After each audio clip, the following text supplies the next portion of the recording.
Hola, hola, hola, esto es la Academia de Trabajo Social, capítulo 29.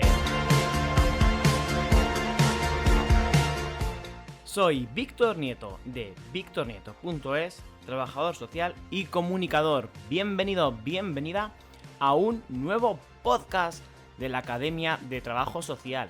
Lo primero, feliz año nuevo. Primer podcast de este 2021 que ha empezado con unas nevadas alucinantes. Esperemos que el dicho año de nieves, año de bienes, sea y se cumpla. Bueno, hoy os traigo un podcast que estabais esperando, que es sobre el trabajo social con familias. Pero antes, recordarte dónde puedes contactar conmigo si quieres que te entreviste o si tienes cualquier duda. Pues muy fácil, en mis redes sociales, sobre todo en Instagram, @VictorNietoTS, y también en mi página web, www.victornieto.es. En la web podrás encontrar todo el contenido relacionado con la profesión. Cursos, máster, ofertas de empleo, artículos de reflexión, incluso un escape room que he creado donde en 60 minutos tendrás que salvar la profesión.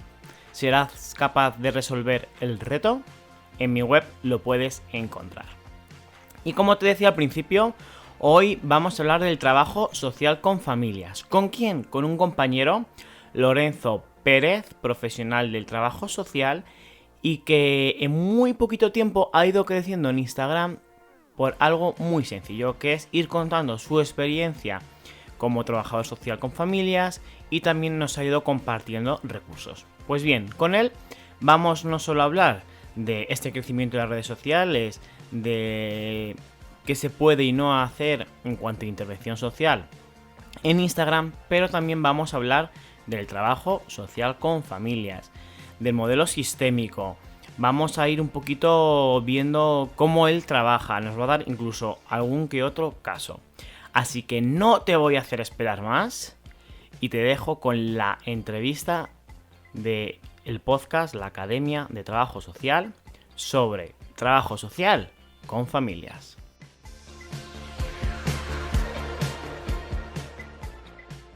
Como os decía, este 2021 viene con una entrevista muy esperada porque ha ido creciendo mucho en Instagram con todo el contenido que está publicando. Muy buenas, Lorenzo, ¿qué tal? Hola Víctor, muy buenas, ¿qué tal? Para aquellos que no te conocen, que son pocos, cuéntanos quién eres, a qué te dedicas.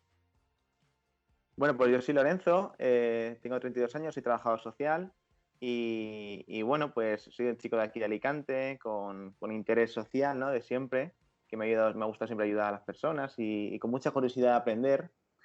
Y bueno, pues me formé como trabajador social en 2012, acabé la carrera y he ido compaginando desde que acabé el trabajo en una ONG. Y desde hace 4 años o así estoy trabajando especialmente en un programa de infancia, en dificultad social, con familias. Y bueno, pues también me saqué de especialista en infancia en riesgo y la verdad es que hace poquito además el terapeuta familiar. Y bueno, pues ese soy yo, ¿no? Eh, un poco todo, la verdad. Yo también terminé en 2012 y fíjate, no nos va mal. No es normal, la verdad es que no. Sí que me costó un poco encontrar trabajo, no es fácil, es decir, de trabajador social, ¿no? Yo antes estudié el TASOC y gracias al ciclo formativo la verdad es que no he parado de trabajar, pero como trabajador social llevaré 4 añitos así como trabajador social. Pero bueno, que al final se encuentra, ¿no? Siempre al final sale, pero cuesta, a veces cuesta. Sí, además yo siempre lo digo cuando la gente me pregunta que cómo he conseguido trabajo, y yo les dije, yo terminé la carrera, de hecho me fui un año fuera a vivir, a hacer un voluntariado, y ya cuando volví me puse a buscar, ¿no? Y es difícil porque echas muchos currículums, además hay poca información, pero bueno, yo creo que al final también la constancia, el especializarse en algo en concreto, ser el mejor en una temática, siempre, siempre ayuda. Y bueno, Lorenzo, hablando del trabajo social con familias, eh, es que las familias han cambiado mucho, o el concepto familia de lo que puedan tener nuestros padres a lo que ahora se pueda entender ha evolucionado. ¿Tú esto cómo lo has notado o en tu día a día cómo lo vives? Yo sí que, bueno, cuando hablo con muchos padres y madres, ¿no? Me cuentan esto, es que antiguamente, en mis tiempos, esto no pasaba, ¿no? Realmente el concepto de familia cambia porque la sociedad cambia, ¿no? Y es inevitable y creo que, bueno, que se va adaptando a la situación y a las circunstancias. Realmente, bueno, realmente lo que es la familia existe porque nosotros la vemos, ¿no? Porque nosotros la creamos cuando, cuando pensamos en ella, ¿no? Cuando hacemos preguntas a las familias, estamos creando la familia. Pero en otras sociedades incluso las familias no existen como tal, ¿no? No como aquí, sino que hay comunidades enteras que crían a los niños, ¿no? O incluso, bueno, realmente con el concepto de familia, antiguamente la familia era como la servidumbre, no ni siquiera era la familia que entendemos ahora. Entonces, bueno, pues un poco ese concepto va cambiando, se va adaptando a la sociedad en la que vivimos y hoy en día, pues la familia nuclear, ¿no? Que es la que tenemos, pues bueno, pues es la que hay, pero sigue ampliándose, ¿no? No sé si en cuanto a lo que es la diversidad familiar, cómo cambian las estructuras, cómo cada vez el divorcio ha entrado, ¿no? Y hay cada vez más familias, pues, reorganizadas o familias homoparentales, ¿no? Aunque sí que te digo, Víctor, que la esencia es la misma. Es decir, al Ujú. final, lo que define a la familia es esos vínculos, ¿no? Esas personas que están ahí, que se protegen, que se quieren, que se cuidan y que al final tienen un interés común, ¿no? Que es el crecer y desarrollarse. Y eso creo que es algo que pasan los años, ¿no? Pero siempre está ahí, que es lo importante del ser humano, ¿no? Nacer en un entorno que le pueda proteger, cuidar y donde pueda desarrollarse. Es verdad que vivimos en una sociedad que nos gusta todo etiquetarlo, ponerlo bien organizado, ¿no? En cajones tenemos la familia monoparental, la familia más tradicional, diferentes tipos de modelos. Actualmente, ¿con cuál es el tipo de familias que más estás trabajando? Pues un poco de todo, la verdad. La familia tradicional, que es lo que llamaríamos la unión de un hombre y una mujer, ¿no? La familia nuclear tradicional. Hay muchas familias tradicionales. Luego, una vez que entró en marcha, ya te digo, la ley del divorcio, la posibilidad de que la gente, pues si no está cómoda, antiguamente digamos que como que había una idea de que te casabas y era para toda la vida, ¿no? Y si estabas mal, es lo que había, ¿no? Pero ahora que la gente nos podemos divorciar, digamos que queremos estar bien dos personas juntas, ¿no? Es decir, que sea el interés que los dos estemos bien a la vez, ¿no? Cuando eso no se da, nos divorciamos, pues encontramos con familias reorganizadas, ¿no? Familias que vuelven a casarse o familias que vuelven a tener otra pareja y que ya vienen con hijos. Entonces, sí, la familia reorganizada, que bueno, pues al final también hay muchas, ¿no? Cada vez hay más. Es que realmente es algo muy, muy habitual cada vez. Luego también tenemos las técnicas de reproducción asistida y las familias monoparentales o monomarentales también, ¿no? Que al final es verdad que la mayoría de familias de un único progenitor suelen ser mujeres. La mayoría suelen ser mujeres. Y bueno, pues también es una estructura familiar muy válida hay mucha gente que todavía sigue diciendo, le falta todavía una figura paterna o le falta... Y no, no es así, ¿no? Sí, se sabe que no es necesario que existan dos figuras paternas porque al final el niño cuando nace y donde vive, pues va al colegio y tiene muchas otras figuras y no es necesario tener un padre o una madre, ¿no? Luego, De, la ley del matrimonio... Sí, sí, perdona. No, te iba a hacer un inciso, es decir, igual que hace tiempo las familias eran numerosas, luego nuestra generación más o menos que por edad, pues eran más dos hermanos, tres, ¿no? Y ahora la evolución es a tener un solo hijo, es decir, vamos también evolucionando y no por ello es falta, ¿no? Es lo como decías tú, ¿no? Que falta una figura. Con el tema de la reconstrucción familiar, eh, yo no sé si tú compartes esta vivencia, más o menos si es que somos de la misma edad. Yo me acuerdo en clase, Lorenzo, que cuando una familia había un divorcio, una separación, como que se vivía de una manera muy, muy, muy trágica. Y esto ya no se da. Sí, pero sigue estando la idea. Es decir, es cierto que la visión que tenemos los profesionales que trabajamos con familias es que esto no es algo malo, porque realmente cuando tú estás mal con alguien, un divorcio es un paso más, ¿no? Y es una separación que realmente no tiene por qué tener consecuencias negativas, ¿no? Pero es cierto que socialmente todavía existe esa idea de que es un fracaso, ¿no? de que has fracasado. Mira, por ejemplo, acabas de decir familia la reconstrucción. No es una reconstrucción, es una reconstitución realmente. No se ha roto nada.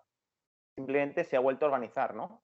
Se ha vuelto a reconstituir o a reorganizar, pero no sé, es que a veces escucho lo de reconstruir, no es reconstruir, realmente es otra forma de familia que viene para quedarse, porque la sociedad actual es así y que no supone ningún problema realmente la dificultad está cuando los adultos, después del divorcio, empiezan a pelearse entre ellos, ¿no? Porque al final es como un pequeño duelo, es una pequeña herida, o pequeño o grande a veces. Y cuando se pelean los adultos y están los hijos en medio, que es cuando se meten en medio y cuando se utilizan como mensajeros, ¿no? Pues, ¿qué te ha dicho tu padre? O cuando pasan estas cosas, es cuando realmente hay una dificultad en el divorcio, porque es cuando los niños sufren y es cuando se necesita un apoyo desde fuera, ¿no? Y esto pues sí que pasa a veces y es lo lamentable de estas situaciones, pero si los adultos se separan y son coherentes y saben hacerlo bien, y pues no tienen por qué tener ningún tipo de dificultad, la verdad. Ahora empezaremos a hablar de qué casos te enfrentas en tu día a día, los modelos de intervención que tienes, pero algo que estamos escuchando constantemente en los medios de comunicación es que los padres ahora tienen menos tiempo de educar a los hijos, como están trabajando, los hijos van colgados con la llave, ¿no? Que se comenta. Y luego lo que nos ha pasado en este último año es que veníamos de un modelo donde los padres no pasaban tiempo con sus hijos por los trabajos a estar un año confinados. Ujú. Esto es muy difícil de gestionar. Sí, la verdad es que, bueno, el mensaje de la sociedad es ten hijos, pero cuando tienes hijos todos son problemas, ¿no? Porque no puedes trabajar, porque no puedes. Entonces es verdad que existe todavía un reto, ¿no? En la sociedad de poder integrar la crianza, ¿no? Y la crianza adecuada, ¿no? La crianza en la que los hijos puedan estar con los padres y al revés, y los padres con los hijos y las madres, ¿no? Cuando hablo de padres me refiero a ambos. Y esto a veces es un problema porque eso, la sociedad es como ten hijos, pero cuando tienes, pues al final es como todos son problemas, ¿no? Y todo cambia y ya no puedes acceder a, pues al final a muchas cosas, ¿no? Y el confinamiento, lo que tú estabas contando, la verdad es que ha habido situaciones buenas donde padres que a lo mejor estaban trabajando todo el día afuera, han conseguido estar más tiempo en casa, ¿no? Gracias a esa situación. Gracias, bueno, la situación ha sido complicada y la verdad es que no sé si agradecerlo, pero en este caso sí que es verdad que ha habido cosas positivas en este sentido, ¿no? Porque ha habido interacciones muy buenas de padres con sus hijos. Yo mira, vivo en el campo y yo teletrabajaba, hay algunos días que teletrabajaba desde casa y veía como mis vecinos en otros campos salían todos los días a jugar con sus hijos afuera, ¿no? Y era como, fíjate qué bonito, ¿no? Porque esto no solía pasar antes. Claro, antes el niño iba al colegio, el padre a trabajar, pero realmente, bueno, a ver cómo se puede hacer, ¿no? Lo ideal sería ver cómo se puede hacer para que la sociedad podamos trabajar y podamos criar y no tengamos que renunciar a una cosa u otra, ¿no? Porque a veces parece que tienes que decidir entre o criar o trabajar, ¿no? O entonces al final esto es un poco el dilema. Hombre, yo espero que con esto de trabajo hayamos aprendido algo y haya llegado para quedarse. En tu día a día, ¿cuáles son los casos que más te llegan, casos más difíciles, que requieren más intervención, o cuál es la mayor problemática que existen en las familias? Pues yo trabajo un poco de todo. Trabajo con familias en situación de vulnerabilidad, en contextos de pobreza y dificultad. Y bueno, a ver, realmente muchas de ellas acuden a mi ONG no demandando ayuda en la crianza, sino que demandan más bien temas económicos, ¿no? Económicos o materiales, de libros, de pues, alimentación. Entonces, bueno, pues el primer paso, la verdad, a veces el primer paso es cómo redirigir o cómo convertir o cómo encuadrar, ¿no? Para que la familia, además de ver útil una entrega económica, pues vea también útil un acompañamiento en la crianza o un tipo de una escuela de familias, ¿no? A veces es el primer paso y yo creo que esto le pasa a las familias en situación de vulnerabilidad y nos pasa a todo el mundo, ¿no? Porque realmente a todo el mundo el que el, yo creo que es de valientes pedir ayuda cuando no sé qué hacer con mi hijo. Y esto a veces supone aceptar que no soy perfecto. Y en esta sociedad que a veces mucha gente nos juzga, ¿no? En la crianza como que es algo que mucha gente está acostumbrada a que la gente hable, ¿no? De qué mal lo haces tú o qué mal lo hago yo. Pues el dar el paso y ir a un servicio de acompañamiento a las familias, a veces es la primera barrera, ¿no? Que intentamos un poco romper. Y esto, bueno, esto lo hacemos un poco pues desde cambiando la mirada. La mirada no es una mirada de te faltan cosas o haces cosas mal, sino de intentar ver en los padres que se preocupan por sus hijos, ¿no? Pues esas cosas positivas y ver cómo podemos hacer para continuar aprendiendo entre todos, ¿no? Porque al final yo nunca me posiciono como un experto, es que de hecho no soy experto en hijos de nadie, cada uno tiene su hijo y sabe mejor que nadie qué tiene que hacer con su hijo, sino más bien soy un acompañante, ¿no? Que intenta un poco con la persona y con el resto de familias ver, ver cómo podemos hacer entre todos para, pues para disfrutar de la crianza, para disfrutar de criar. ¿Te he contestado la pregunta? Sí, sí, no, además me parece muy interesante dos cosas que comentabas. Estas familias que en este caso acuden a tu ONG, pero que podrían acudir a servicios sociales, ¿no? Donde piden más una ayuda económica. Lo importante que es ofrecer por el otro lado otro tipo de, entre comillas, servicios, ¿no? O de opciones, que creo que también es lo interesante y muchas veces donde está la queja de los servicios sociales, ¿no? Que solo tramitan y nos falta a veces tener esa otra pata, por así decirlo. Y luego lo que decías de ser valiente cuando se pide ayuda. Es que yo creo que la profesión más difícil que hay en este mundo, que es ser padre o ser madre, y encima no se estudia en ningún sitio. Uh-huh. Es Y bastante... se aprende inconscientemente además, ¿no? Porque todos hemos aprendido a criar cuando hemos sido pequeños y nos han criado a nosotros. Entonces, como que cuando somos padres, estos aprendizajes nos salen innatos, no es innatos, sino que hemos aprendido sin querer, ¿no? Y claro, revisar esto supone revisar cómo lo hicieron tus padres, revisar tus miedos, revisar cosas pues, que da miedo, ¿no? Porque da miedo revisarse a veces, ¿no? Y decir, bueno, pues, qué cosas en mi infancia, en mi historia, ¿no? La verdad es que muchas veces lo que nos falta es eso, tener tiempo de mirarnos, de abrirnos en canal y bueno, aunque a veces nos duela, es necesario. Tú, Lorenzo, trabajas principalmente en el modelo sistémico, a través del apego. Para aquellos que están estudiando, que están empezando la carrera, cuéntales, ¿qué es el modelo sistémico? Mira, pues yo en la carrera de trabajo social, la asignatura que más me gustó fue la de trabajo social con familias. Porque digamos que era la que me daba alguna herramienta para trabajar con las personas, ¿no? Porque yo salí un poco de la carrera con la idea de que sabía mucho, pero a la hora de intervenir no sabía qué hacer, ¿no? Era como, sé mucho, pero no sé, me faltan herramientas para intervenir, ¿no? Como Nos mucha pasa a teoría, pero no. todos. Nos pasa a todos. Yo siempre he dicho que, y además lo digo siempre en los podcasts, la carrera de trabajo social es como el trivial. Sabes de todo, pero luego en el fondo tienes que especializarte un poquito en cada cosa.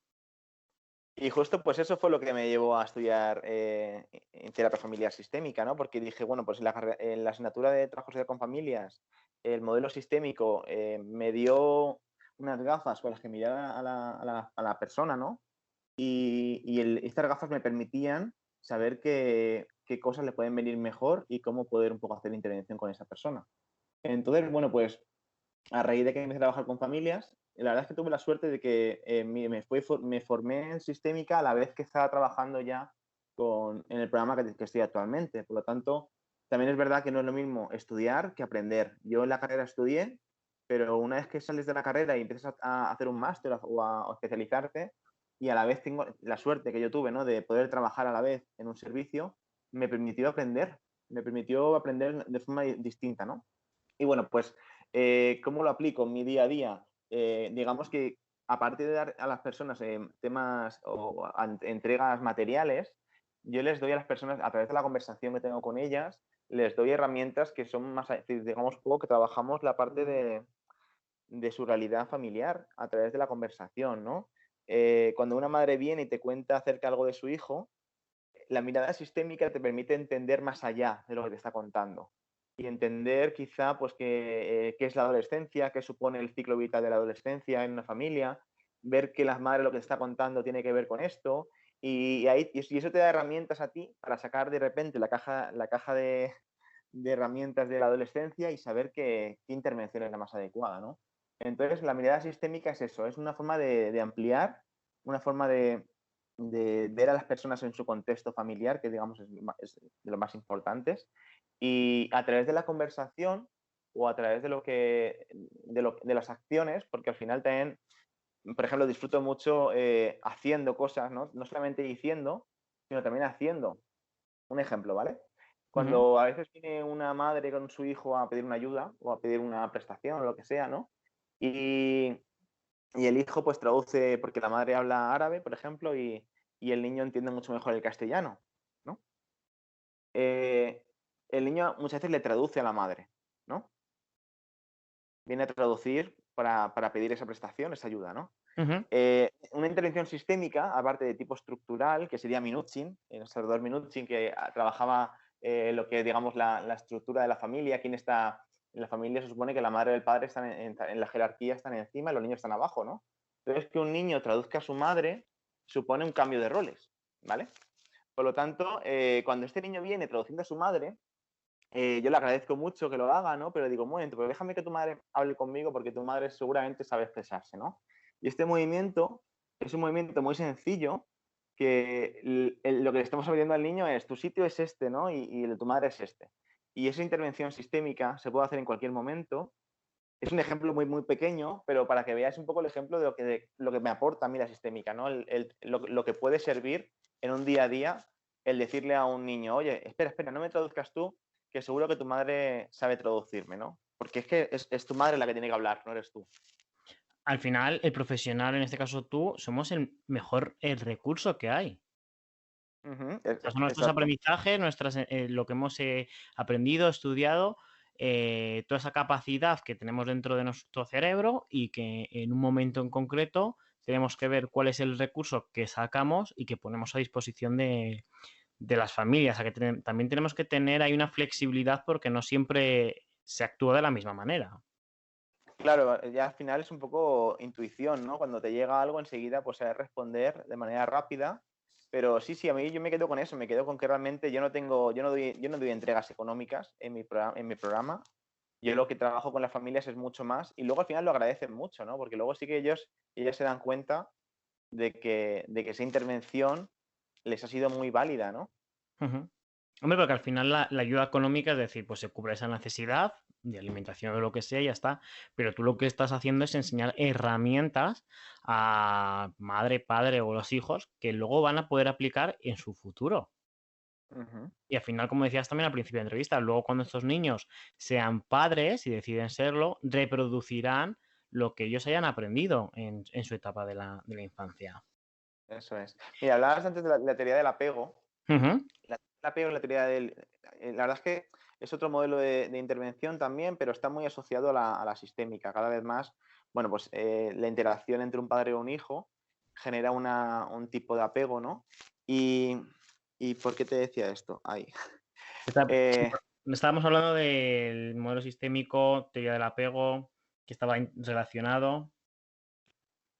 sí, sí, sí. Ah, espera, esto luego lo cortas. No te preocupes, que esto de tirón. Pero ¿por qué utilizas tú, o sea, qué utilizas tú del apego? ¿Por qué te parece tan más importante utilizar esta herramienta o esta teoría? Ah, es que te iba a decir algo, pero ahora se me ha ido. Bueno, Bueno, eh, volverá.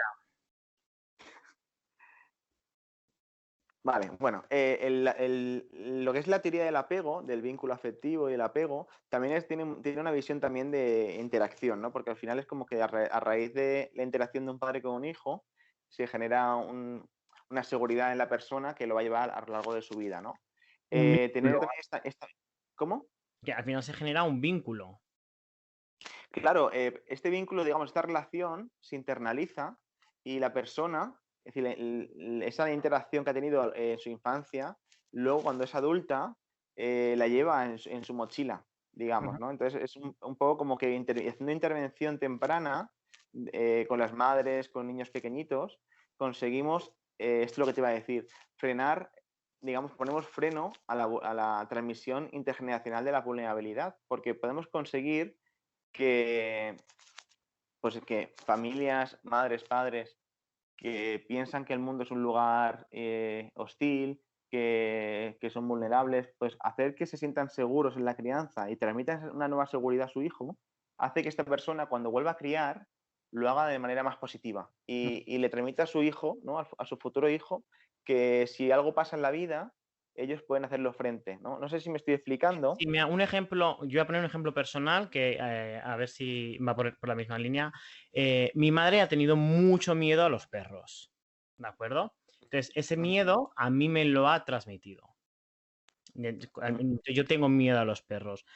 Y siendo esto algo como muy poco, ¿no? Sí, sí, Importante, sí. ¿no? Pero al final los padres te transmiten a los hijos y lo que estás consiguiendo con esta teoría es decir, "Oye, vamos a dar ese salto". ¿Va por ahí? Claro, fíjate. Sí, estás hablando de la transmisión de un miedo, pero eso también ocurre con los modelos el Bowlby lo llamó modelo operativo interno. Es decir, que en base a la interacción de una madre con su hijo, ese Ujú. hijo está generando en su mente una forma de mirar el mundo. Y él puede mirarlo como el mundo es un lugar seguro, en el que si pasa algo yo puedo hacer frente a esa situación difícil, o al revés, o puedo pensar que el mundo es un lugar hostil donde si pasa algo yo no puedo hacer nada para evitarlo. Entonces la intervención temprana en el vínculo, además de ser muy positiva para las madres, ayuda a hacer un freno, a frenar la transmisión intergeneracional de los malos tratos, de la violencia. Hablamos de una intervención muy preventiva y muy útil. Sí, porque muchas veces hemos leído, ¿no? Que mujeres que han sido, por ejemplo, víctimas de una violencia sexual por un familiar, luego ese tipo de conductas los hijos también las reproducen, ¿no? Es decir, que ese vínculo que se genera, para bien o para mal, a veces hay que llevarlo y encaminarlo para que dé un salto, ¿no? Un poco... Es, Fíjate, cuando hemos trabajado con... Hay un programa de intervención que llevamos a la práctica en mi trabajo, que se llama Primera Alianza, que lo ha Ujú, elaborado la Universidad de Comillas. La Universidad de Comillas, con Carlos Pitillas, Ana Verastegui. Y lo que hacemos con este programa de intervención, en el caso de lo que tú acabas de decir, de mujeres víctimas de violencia de género, trabajamos con ellas para ver qué proyecciones, qué fantasmas, qué miedos tienen a la hora de criar a sus hijos, ¿no? Y esto sucede, por ejemplo, que con ellas, una cosa frecuente puede ser, ¿no? Que cuando un niño de un añito o dos le contesta o le estira el pelo, ¿no? Que es una conducta que hacen muchos los niños, hay mamás que lo leen como una agresión, ujú. ¿no? Porque, claro, tienen una historia importante de agresiones en su vida y ese hijo les recuerda mucho, pues, a esas agresiones que tenía su expareja, ¿no? Eh, pues fíjate cómo trabajando esa atribución con la mamá, viendo con otras mamás que esto es una conducta del niño habitual, que no tiene por qué ser una agresión, podemos cambiar la forma de crianza de esa madre y el vínculo con ese hijo, hacerlo que sea un vínculo un poquito más seguro. Y esto, lo que te decía antes, Víctor, no solamente es para ese momento justo, sino que esa persona, cuando crezca, va a crecer con una seguridad y va a crecer con unas herramientas gracias a ese momento justo, ese cambio de percepción de su madre, que le va a permitir criar y parar, ¿no? La violencia y no repetir la violencia. Porque si esta madre quizá, no siempre pasa así, ¿no? Pero en este caso concreto, si esta madre lee esa conducta como maltrato y cuando el niño le hace algo, ella cacha la cabeza, llegará un momento en el que el niño realmente empezará a maltratarla, empezará a maltratar, ¿no? A las mujeres que tiene cerca. Simplificando muchísimo, por supuesto, porque la violencia de género no solamente es esto, Ujú. es muchas cosas, ¿vale? No tiene que ver, pero hablamos de algo muy, muy, muy concreto, ¿no? De una conducta muy concreta y como mirándola en pequeño conseguimos hacer cambios. Y esto lo hacemos a través de este programa de intervención basado en la teoría del apego, donde hay muchísima experiencia e investigación y que por eso es tan interesante. Qué pena, Lorenzo, qué pena que esto no sea, vamos, asignatura obligatoria para todas las familias, ¿no? Es decir, porque Ujú. eh, ¿qué familias realmente acuden a este tipo de programas, ¿no? O a escuelas de padres? Muy pocas. Y, y estoy seguro que en todas las familias hay situaciones que no saben cómo abordar y que necesitan de este tipo de proyectos o de servicios donde poder tener un aire para respirar, ¿no? Como una bolsa de oxígeno y decir, oye, tengo este problema, tengo esta situación, ¿qué puedo hacer con mi hijo? Y tú más o menos, dentro de lo que las redes sociales nos permiten, ayudas a muchas familias, bueno, y a muchos profesionales a través de Instagram, que has crecido una barbaridad, hay que decirlo. Bueno, tampoco, a ver, tampoco estoy obsesionado con crecer, no creo que sea, pero sí que es cierto que hay mucha, que sí que estoy dándome cuenta que, bueno, parece como que es necesario, ¿no? Yo creo que es necesario generar una visión del trabajo social más allá de los contextos de vulnerabilidad, porque, por ejemplo, la crianza, como tú decías, no solamente no solo todo tiene que ver con la vulnerabilidad, sino que criar es una situación que todos los padres, todas las madres a veces tienen dudas y que puede venir muy bien, ¿no? La teoría del apego, toda esta información, todos nuestros conocimientos como profesionales, que creo que los trabajadores sociales, las trabajadoras sociales, somos quien más sabemos de la familia, somos uno de los profesionales que más sabe acerca de cómo funcionan las familias, pues esta información creo que es bueno que llegue a todo el mundo, ¿no? Entonces las redes sociales quizá puede ser la ventana y que tu perfil, el mío o el de otros compañeras o compañeros, ¿no? Estén ahí, estén ahora mismo muy activos. Tiene que ver con esto, creo yo. Tiene que ver con que la sociedad necesita conocer más el trabajo social y en cuanto lo conoces engancha. Es que es lo que nos falta. Por eso yo cuando digo que hay un crecimiento en redes sociales del trabajo social, es porque nos falta hacer marketing de nuestra profesión, ¿no? La medicina, la psicología, lo tienen muy, muy trabajado y nosotros muchas veces nos hemos dedicado más al trabajo del despacho y se nos ha olvidado, oye, es contar lo que hacemos un montón de cosas y que ha tenido que venir una pandemia para que se diga que nuestra profesión es esencial. Manda narices, ¿eh? Manda narices. ¿Se puede hacer intervención social desde, en este caso, Instagram o desde las redes sociales? Pues, a ver, no te sabría decir un sí o un no rotundo porque tampoco yo lo que hago en Instagram, a veces cuando recibo dudas, sí que hay gente que es verdad que en cuanto tienes un perfil, eh, te manda dudas, ¿no? Y te dice, oye, tengo esto, me está pasando esto con mi hijo, ¿qué hago, no? Yo creo que no se puede hacer una intervención en profundidad, es decir, no se puede a través de WhatsApp o a través de un mensaje, sobre todo porque uno de herramientas que tiene un trabajador social más esenciales es la relación. Y la relación a través de Instagram no es igual que en persona, ¿no? Y en cara a cara. Entonces, bueno, creo que una intervención profunda quizá no se podría hacer, pero orientar a personas en cuanto a temas de crianza o orientación profesional, que esto quizás es una de las cosas también que más me preguntan, ¿no? Parece como que ahora yo de repente soy súper experto, que no es así, pero la gente cuando ve que compartes información, pues tiene dudas y te pregunta, ¿no? O me ha llegado a decir gente, ¿no? De no conozco ningún trabajador social. Y, ¿cómo puede ser que no conozcas a ningún trabajador social? Entonces, bueno, pues yo creo que es todavía un mundo que se está abriendo y yo tengo la esperanza que la gente, sobre todo, pues conozca más la profesión a través de las redes sociales y, bueno, les está pasando a mis padres, a mi familia, ¿no? Ellos no sabían lo que yo hacía, les contaba, pero ahora a raíz del perfil, pues están viendo todo lo que puedo hacer, ¿no? Porque están viendo todo lo que abarca la profesión. Ahora lo entienden. Ahora la entienden un poquito más, sí. Sí, además, Ah, yo comparto contigo la idea, ¿no? Es decir, se puede hacer intervención, pues a ver, algo muy sencillito, muy breve. Bueno, pues al final Instagram o las redes sociales pueden ser esa ventana, ¿no? Yo creo a otro tipo de intervenciones o ir más allá o derivar o hacer más terapia en, pues por ejemplo, en Skype, ¿no? Que además también con esto de la pandemia hemos aprendido. Pero es importante, yo creo que también el estar en las redes sociales, en contar lo que hacemos, fíjate, que tu familia haya descubierto lo que realmente haces. Eh, Publicas un montón de contenido en Instagram de diferente tipo. ¿Cuál es lo que más la gente le llama la atención, le gusta o demanda?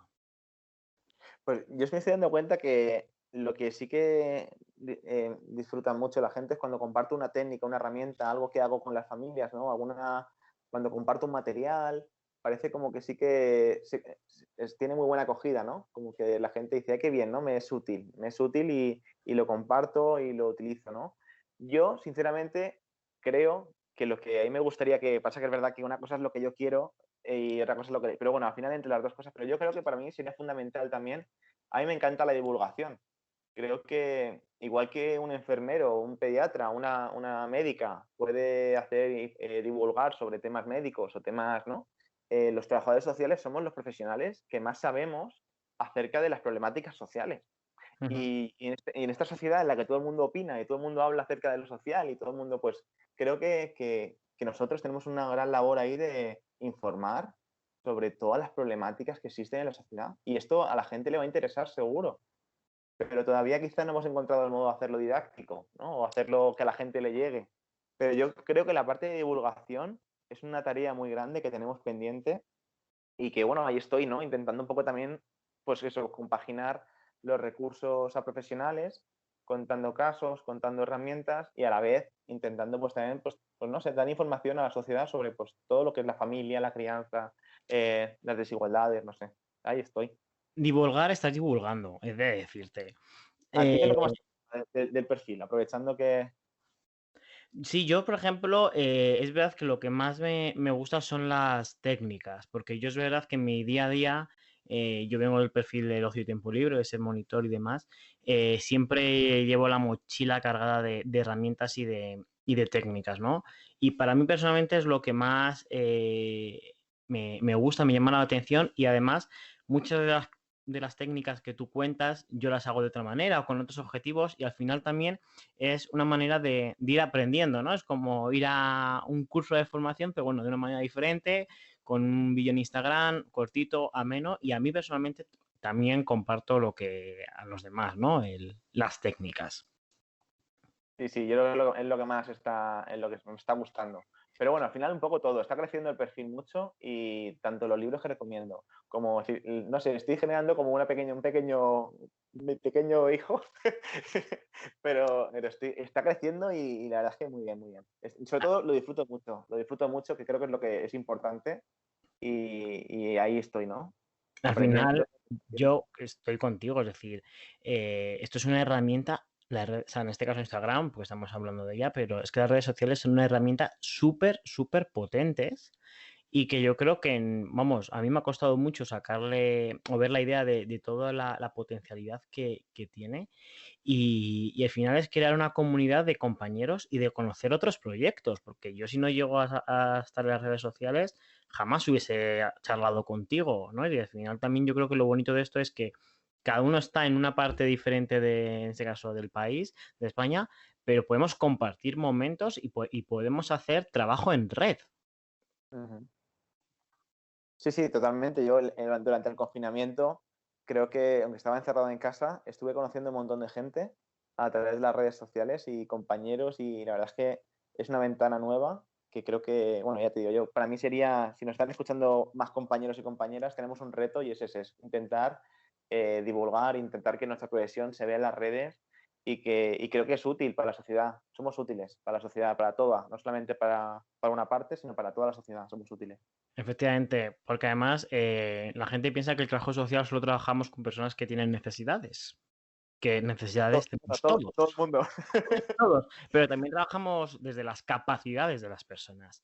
Por ir finalizando ya la entrevista, al principio de la misma hablabas de la parte de finalizar la carrera, encontrar el empleo.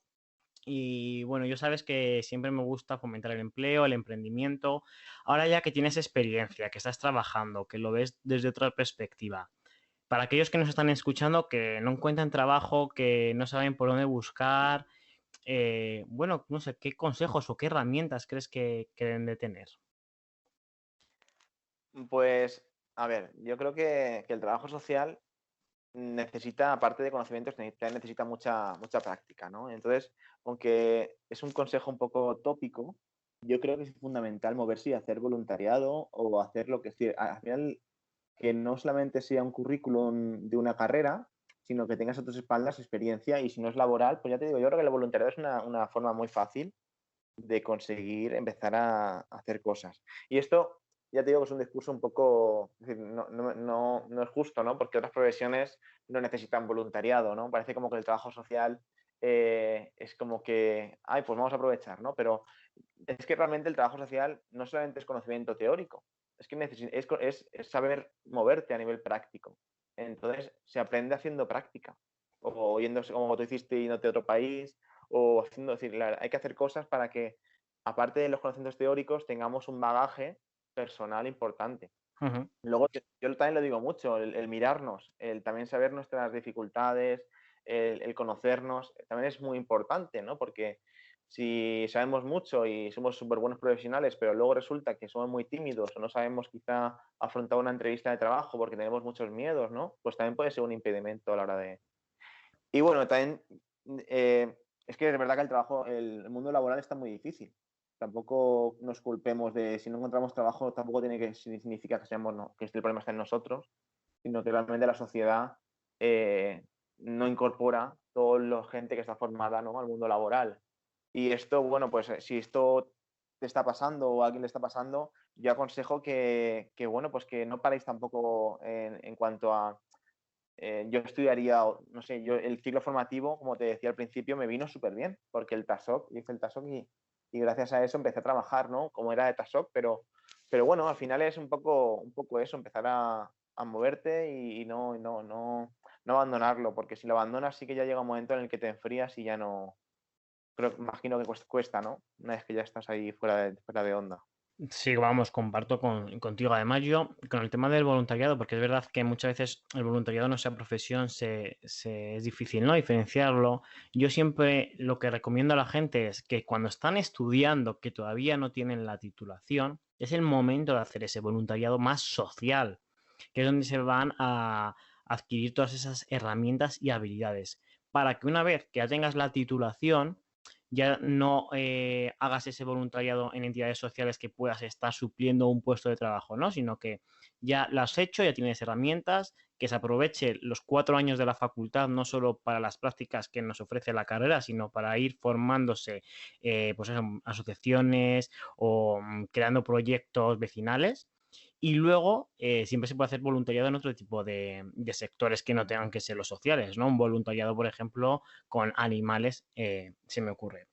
Y otra de las cosas De que todas también... maneras, Sí, yo tengo personas voluntarias trabajando en mi equipo y hay diferencia. Yo creo que un voluntariado, es decir, creo que es diferente que a trabajar, ¿no? Es decir, al final un voluntariado es cuando tú haces lo que quieres, lo ujú, que te gusta, cuando puedes y no tienes una responsabilidad. El proyecto no es tu responsabilidad y el problema está cuando hay puestos de voluntariado que quizá tienen una responsabilidad muy grande y que ahí ya es cuando empiezas un poco a entrar en terrenos un poco complicados. Pero el voluntariado como tal tiene que ser algo que a ti te guste, que consideres que es útil. No es lo mismo hacer voluntariado en una empresa privada que voluntariado en una ONG, o sea, al final hacer voluntariado donde tú pienses que eres útil y luego, por supuesto, eso, ¿no? Que no sea cubriendo una responsabilidad que digas esto lo tiene que hacer un trabajador, ¿no? Es decir, esto tiene que ser tareas puntuales que te gusten, que estés un poco, yo creo que esa es la idea.